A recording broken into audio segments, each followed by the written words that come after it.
अस्सलाम वालेकुम रहमतुल्लाहि व बरकातुहू। नाज़रीन किराम, बसीरत ऑनलाइन में आपका इस्तकबाल है। बसीरत ऑनलाइन की टीम इस वक्त बिहार असम्बली इंतखाबात की तैयारी और इसी सिलसिले में आज हम 20वीं असम्बली हल्का के मशहूर गांव रथोस पंचायत में हैं। यहाँ हमारी मुलाकात इस इलाके के मारूफ शख्सियत, बुजुर्ग शख्सियत जनाब नूरुज़्ज़मा कादरी साहब से हो रही है। तो मैं चाहता हूँ कि आज नूरुज़्ज़मा कादरी साहब से, जिनको उर्फ यहाँ इलाके में नन्हे अजीज़ के नाम से लोग जानते हैं, मैं चाहूँगा कि आज उनसे बिहार असम्बली इंतखाबात के हवाले से कुछ तबादला ख्याल करूँ और उनसे उनकी राय जानना चाहूँ कि आखिर वो इस मरतबा अपना वोट जो है किन बुनियादों पर, किन मुद्दों पर देना चाह रहे हैं और उनकी तरजीहात क्या हैं। तो मैं सबसे पहले नूरुज़्ज़मा कादरी साहब का बसीरत ऑनलाइन में इस्तकबाल करता हूँ। आप मेरे दरवाजे पर आए, आप अपने चैनल के माध्यम से, इसका मैं तहे दिल से शुक्रगुजार हूँ और बहुत खुश हूँ कि आप जैसे लोग इस गरीब खाने पर आकर के मेरे गांव में और मेरे समाज के दरमियान आकर के हम लोगों से इंटरव्यू लेने आए। जनाब कादरी साहब, सबसे पहले तो मैं जानना चाहूँगा कि आपने बड़ा तजर्बा देखा है, समाज में रहे हैं एक ज़माने से और बहुत सारे वोट आपने डाले होंगे। इस मरतबा का जो इंतखाब है 2020 का, जो असम्बली जो चुनाव हो रहा है बिहार में, इसको आप कैसा देख रहे हैं, कैसा महसूस कर रहे हैं? यानी कि पिछले चुनाव में और इस चुनाव में आपको बड़ा फर्क क्या नजर आ रहा है? इससे पहले जो चुनाव हुआ था उसमें, उस चुनाव में जात पात की लड़ाई थी और जात पात की लड़ाई की वजह से वोटिंग हुआ। इसमें डॉक्टर शकील अहमद साहब को, डॉक्टर शकील अहमद कहते हैं, जनाब फैयाज अहमद साहब 36,000 से लीड किए थे, जीते थे, जबकि जात पात की लड़ाई थी तब। और इस बार का जो माहौल है हमारे 20वीं असेंबली में, अब जात पात की लड़ाई नहीं रह गई है। अब यहाँ मुद्दा है कि प्रोग्रेस करना है इंसान को, और प्रोग्रेस करना है इलाका को, देश को, बिहार को। और ये हमारा जो शिक्षा है, एजुकेशन बहुत फेलियर हो गया है, बहुत पीछे चला गया है, लगभग 15 साल पीछे चला गया है इस पर। और हमारी समाज में गरीबी इतनी ज़्यादा बढ़ गई है कि लोग गरीबी से परेशान हो गए हैं, पूरा दिलो जान से फेल कर गए हैं और अपने आप को अकेलापन महसूस कर रहे हैं हर इंसान, जो कोई सहारा नहीं अल्लाह के सिवा। इस मुद्दे पर इस बार वोट हो रहा है और यही वजह है कि इस बार हमारा समाज जो है, चाहे मुस्लिम तबका के हों या गैर मुस्लिम तबका के हों, सब एक हो गया है। गरीब हों, अमीर हों या मिडिल क्लास के लोग हों, जो भी हों, इन लोगों को सिर्फ दिमाग में यही है कि हम लोगों का देख रेख अच्छा होना चाहिए, हमारे स्कूल का, कॉलेज का, हमारे बच्चों की पढ़ाई का, हमारे रोड सड़क का, गांव का, ये दिमाग में लेते हुए सभी लोग, चाहे हिंदू हो या मुस्लिम हो, सब आपस में भाईचारा बना करके एक हो गए हैं और एक ही नारा लगा रहे हैं कि महागठबंधन की सरकार आए यहाँ, तभी तो ये हमारा बिहार तरक्की करेगा। चाहे जौन सा भी मामला हो, हर मामले में तरक्की करेगा। यानी तो आप ये समझ रहे हैं कि इस मरतबा का जो इलेक्शन है वो जात पात से ऊपर उठकर सिर्फ और सिर्फ विकास के नाम पर हो रहा है। तो विकास के नाम पर आपको क्या लगता है कि ये जो नया गठबंधन है ये विकास करेगा? बिल्कुल विकास करेगा, क्योंकि 15 साल जो सरकार रही, नीतीश सरकार, और इस बीच में फिर नीतीश सरकार अदला बदली कर करके, कभी बीजेपी, कभी महागठबंधन कर करके ये अपना तो इज्जत बर्बाद कर लिया है। इसकी वजह से लोग सबको पहचान गया, बीजेपी को भी पहचान गया, एनडीए को भी पहचान गया और इससे उब करके पब्लिक एक तरफा महागठबंधन की तरफ आ गया है। और ये महागठबंधन ही ऐसी सरकार है जो पब्लिक के नेचर में आ गया है कि ये विकास कर सकती है, हमारे देश का भी विकास करेगी, हमारे बिहार का भी विकास करेगी, हमारे बिस्फी क्षेत्र का भी विकास करेगी। और इस बार वाला वोट जो है डॉक्टर फैयाज अहमद का, अगली बार 36,000 से जीते हैं, तो इस बार हम लोगों का जहां तक कयास आराई की जा रही है कि 50,000 से ज्यादा से जीतेंगे ये, इतना 50,000 वोट से ज्यादा से जीतेंगे ये, और ऊपर जितना वोट ले आए हैं। अभी आपने डॉक्टर फैयाज साहब का नाम दिया। डॉक्टर फैयाज साहब बिस्फी असेंबली से 10 साल से एमएलए हैं। अभी वर्तमान एमएलए यानी मौजूदा एमएलए भी हैं और अभी वो कैंडिडेट भी हैं आरजेडी महागठबंधन। जी जी। तो मैं आपसे ये जानना चाहूंगा कि पिछले 10 सालों में फैयाज साहब ने विकास का काम किया है इलाके में, और क्या वो विकास के नाम पर ही उनको दोबारा वोट देने जा रहे हैं या किसी और?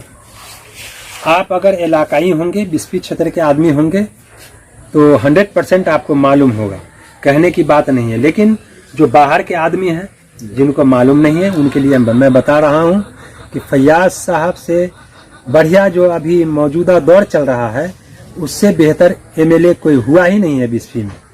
यानी 20 साल के अंदर में जो एमएलए आए, उससे बेहतर कोई हुआ ही नहीं। अभी जो फैयाज साहब 10 साल के अंदर में काम कराए हैं, बड़ा बड़ा सड़क बनाए हैं, और इससे पहले, आने से पहले भी आपको दमला घाट पर बहुत बड़ा पुल बनवाए थे जिस टाइम में एमएलए नहीं थे। तो अब यही इसी को सोचिए कि जिस टाइम में एमएलए नहीं थे तो दमला घाट पे बड़ा पुल बनवा दिया, और एमएलए बनने के बाद तो इन्होंने बड़ा बड़ा सड़क पहले देखे, तब छोटी सड़क को देख रहे हैं। पहले बड़ा बड़ा जो सड़क जिसकी जरूरत थी आवाम को, चाहे हमारे हिंदू भाई हो या गैर मुसलमान भाई हो, सबको जरूरत थी बड़े सड़क की, वो बड़े सड़क का काम कर दिए। आप छोटे सड़क को देख रहे हैं। हाँ, हो सकता है अभी बहुत सा काम छोटा सड़क नहीं हुआ होगा, लेकिन इस बार जीतने के बाद इंशाअल्लाह लगभग मुकम्मल कर देंगे। और एजुकेशन के मामले में जहां तक है, मिडिल स्कूल, हाई स्कूल को, बहुत सा हाई स्कूल को बना दिए हैं, मिडिल स्कूल को बना दिए हैं। अब रही बात, वहां पढ़ाई नहीं सही ढंग से हो रही है क्योंकि टीचर की कमी है। टीचर जहां 8 टीचर होना चाहिए, वहां 2 टीचर हैं, 3 टीचर हैं। तो जाहिर सी बात है, जब टीचर ही नहीं है तो पढ़ाई नहीं होगा, एजुकेशन नहीं होगा। लेकिन इस बार जनाब तेजस्वी साहब बोले हैं कि मेरी सरकार अगर हो गई तो मैं 4.5 लाख सीट खाली है हर लाइन में, तो पहले उसकी बहाली करूंगा, उसके बाद 5.5 लाख मैं नौकरी दूंगा नए वाले को, गोया के 10 लाख नौकरी देंगे ये। अगर वो कर लेते हैं तो ऑटोमेटिक बात है कि हर जगह टीचर की बहाली हो जाएगी। उसके बाद एजुकेशन भी हाई लेवल पर चलना शुरू हो जाएगा, पढ़ाई बढ़िया हो जाएगी। हमारे जो बच्चे लोग हैं तालीम पा रहे हैं, उन लोगों की ज़िंदगी संवर जाएगी इंशाअल्लाह, ये हम लोगों का यकीन भी है। और जो हमारी सरकार बनने वाली है, तेजस्वी सरकार, महागठबंधन की सरकार, इंशाअल्लाह धोखा इन लोगों को धोखा मिला हुआ है, तो ये लोग अच्छा काम करेंगे। अच्छा, अभी आपने एक बात बताया कि डॉक्टर फैयाज साहब जब एमएलए नहीं थे तो उन्होंने दमला घाट का पुल बनाया। जी जी। थोड़ा मैं चाहूंगा कि ये कि एमएलए न रहते हुए भी उन्होंने ये काम किया, तो इसको थोड़ा सा तफसील से बता दे तो ज़्यादा हमारे नाज़रीन को। हाँ, जब एमएलए नहीं थे तो उस जमाने में वो दूसरी पार्टी से बिलोंग करते थे, लेकिन उनके पास इतना कैपेसिटी था, पावर था कि मुख्यमंत्री को बुला करके जगह दिखला दिया कि हमारा यहाँ पुल होना चाहिए, वो पुल बनवा लिए। अब इनकी अगर सरकार हो जाती है तो मुझे पूरा यकीन है कि इनको जहाँ जहाँ जरूरत पड़ेगी वो अपने क्या कहते हैं मुख्यमंत्री को बुलाने की, वो जरूर बुला लेंगे, क्योंकि इनकी पहुंच पहले ही से ज्यादा है। और इनकी सरकार हो जाएगी तो और पावर ज्यादा उनका बढ़ जाएगा, और लोग भी इनको तहे दिल से चाह रहे हैं, और भी जो 2-4% जो नहीं चाहते हैं भी चाहना शुरू कर देंगे। अच्छा, मेरा एक सवाल है कि जैसा कि हमें मालूम हुआ कि आप एक सामाजिक तौर पर अल्हम्दुलिल्लाह काफ़ी मारूफ हैं, मशहूर हैं, और पेशे से डॉक्टरी भी करते हैं जी। तो आपका तकरीबन का तो समाज के हर तबके से, हर वर्ग से आपका ताल्लुक होगा। बिल्कुल। तो आपको क्या लगता है कि इस मरतबा जो डॉक्टर फैयाज साहब को वोट करने जा रहे हैं तो उसमें सभी जाति धर्म के लोग शामिल हैं? हाँ, ये भी बात आपकी सही है। आगे जो इलेक्शन हुआ उसमें जात पात पर इलेक्शन हुआ, लेकिन अभी का जो इलेक्शन है मेरे गांव का ही समझ लीजिए, रथोस गांव के तो मुसलमानों का वोट हमेशा एक तरफा रहा है, एक तरफा रहेगा इंशाअल्लाह। और गैर मुस्लिम भाई जो हैं आगे इलेक्शन में बीजेपी के तरफ थे, लेकिन इस बार का जो इलेक्शन है इंशाल्लाह हमारे गैर मुस्लिम भाई जो है 75% महागठबंधन की तरफ आ गए हैं और महागठबंधन को वोट करेंगे। उसमें फैयाज साहब एमएलए की हैसियत से लालटेन छाप लेकर के आए हैं, उनके तरफ वोट होगा। और हमारे हिंदू समाज में जितने भी भाई हैं उनके दिल में इनकी मोहब्बत घुस गई है। जैसे महागठबंधन की मोहब्बत घुस गई है वैसे फैयाज साहब की भी मोहब्बत घुस गई है। इसलिए 75% हमारे हिंदू भाई इस बार वोट देने के लिए बिल्कुल मुकम्मल तरीके से तैयार है। और 25% जो रह गया है हमारी सरकार बनने के बाद, महागठबंधन की सरकार बनने के बाद जो कारनामा देखेगी तो वो भी 25% आइंदा इलेक्शन में भी आ जाएगा, 100% हो जाएगा। अच्छा, चलते चलते एक आखिरी सवाल कि अगर इस बार भी इंशाल्लाह डॉक्टर फैयाज साहब दोबारा यानी कि से तीसरी मरतबा जीत जाते हैं तो मैं आपसे ये जानना चाहूँगा कि आपकी नज़र में ऐसा कौन सा काम है बिस्फी क्षेत्र में जो अब तक नहीं हुआ है और जिस पर डॉक्टर साहब को सबसे पहले तवज्जो देनी चाहिए, आप बताएं। इस बार अगर फैयाज साहब अच्छे वोटों से आ गए, उनकी सरकार बन गई तो हम लोगों का रथोस वालों का मांग पहला मांग रहेगा कि शिवबौल और रथोस के बीच में छोटी सड़क है 1 किलोमीटर की, उसको बना देने के लिए। और दूसरी मांग रहेगी कि रथोस घाट पर पुल की बहुत ज़रूरत है, उस पुल को बनाया जाए ताकि हमारे इलाके गढ़िया, रथोस, सिबौल, दुर्जलिया, दमला और शरा भैरवा के लोगों का रास्ता जो है बरदाहा से मिल जाए। बरदाहा, जगवन, बसैठा जाने आने में जो रास्ता की कठिनाई है, दूर होकर के घूम करके जाना पड़ता है, तो रथोस घाट से सीधा बहुत नज़दीक हो जाएगा, जो आने जाने की सहूलत हो जाएगी। ये दूसरा रहेगा। तीसरी बात हम लोगों का मांग रहेगा कि हमारे बिस्फी ब्लॉक में जो हॉस्पिटल है उसमें सही तरीके से इलाज नहीं हो रहा है।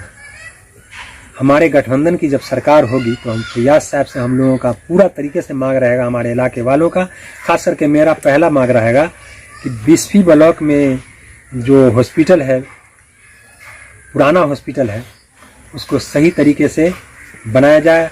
हर लाइन में अलग अलग डिपार्टमेंट दिया जाए, आईसीयू का उपाय किया जाए उसमें, और आईसीयू का उपाय किया जाए, और जितने भी पेशेंट वहाँ जाए उसकी देखरेख अच्छी तरह से हो, अच्छे तरह से इलाज हो।